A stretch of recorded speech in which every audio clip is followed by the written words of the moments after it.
17 से 22 जनवरी कार्यक्रम निश्चित हुआ था। पूजा तो 3 दिन, 5 दिन, 7 दिन, 10 दिन ऐसे हो सकती है, परंतु कम से कम समय में ये 5 दिन में निर्धारित किया गया।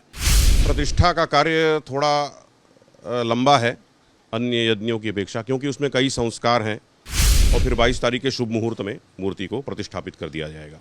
कांची शंकराचार्य जी महाराज के यहाँ हम मीटिंग में गए थे, वहाँ बुलाया गया था और वहाँ 17 से 22 जनवरी कार्यक्रम निश्चित हुआ था।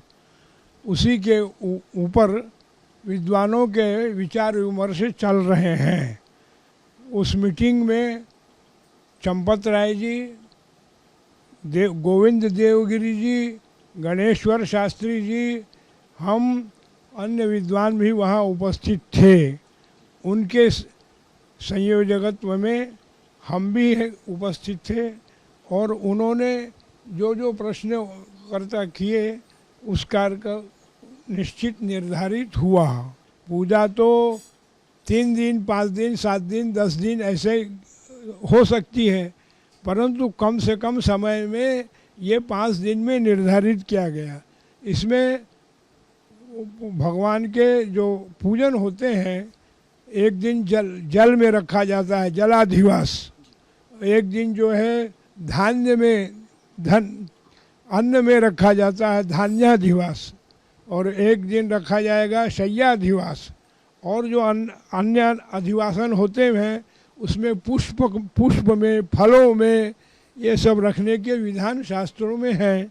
उसके अनुसार जो वहाँ निर्णय हो रहा है, अभी कितना हो सकेगा वो संपन्न होगा।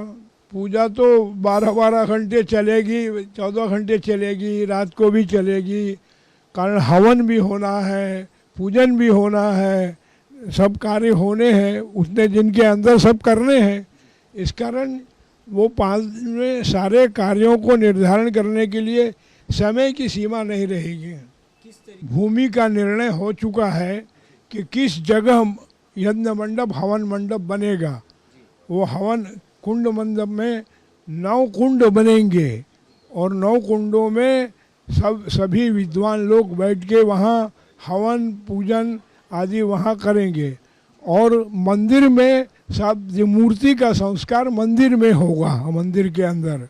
प्रतिष्ठा का कार्य थोड़ा लंबा है अन्य यज्ञों की अपेक्षा, क्योंकि उसमें कई संस्कार हैं और सबसे पहले अपने यहाँ विधान है प्रायश्चित्त करने का।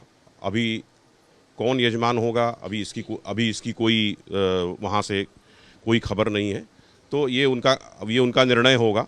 जो यजमान होगा वो पंचांग पूजन करेंगे और नांदी श्राद्ध करेंगे, फिर मंडप परिक्रमा होगी और मंडप में प्रवेश होगा। मंडप में जो 4 कोनों में वास्तु क्षेत्रपाल योगिनी हैं उनका स्थापन पूजन, और इसमें विशेष रूप से हमारे यहाँ जो प्रधान देव हैं रामचंद्र, तो उनका भद्र बनेगा। ये इस विषय राम यंत्र भी बनेगा और प्रधान कलश पर भगवान राम की स्थापना होगी। तो राम भद्र बहुत कम बनता है, तो वो राम भद्र बनेगा प्रधान पीठ पर और उसकी पर पूजा होगी। फिर 9 कुंडों में अग्नि संस्कार होगा। अग्नि भी अरणि मंथन द्वारा प्रकट की जाएगी, साधारण अग्नि नहीं होगी, वो जो यज्ञों में बतलाई गई है, जिसका शास्त्र विधान है।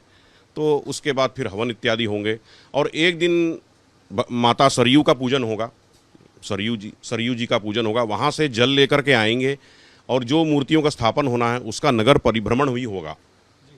पूरे अयोध्या में उसको घुमाया जाएगा। उसकी महान शोभा यात्रा होगी, वो अपने आप में अलौकिक शोभा यात्रा होगी। और ये करते करते 4-5 दिन इसी तरह से हवन इत्यादि, भगवान राम के मंत्रों का हवन करते हुए, अन्य देवताओं का भी हवन करते हुए, और फिर गुरुजी ने आपको बताया ही है मूर्तियों के संस्कार हैं, जलाधिवास, अन्नाधिवास, शय्याधिवास इत्यादि हो करके, और फिर 22 तारीख के शुभ मुहूर्त में मूर्ति को प्रतिष्ठापित कर दिया जाएगा।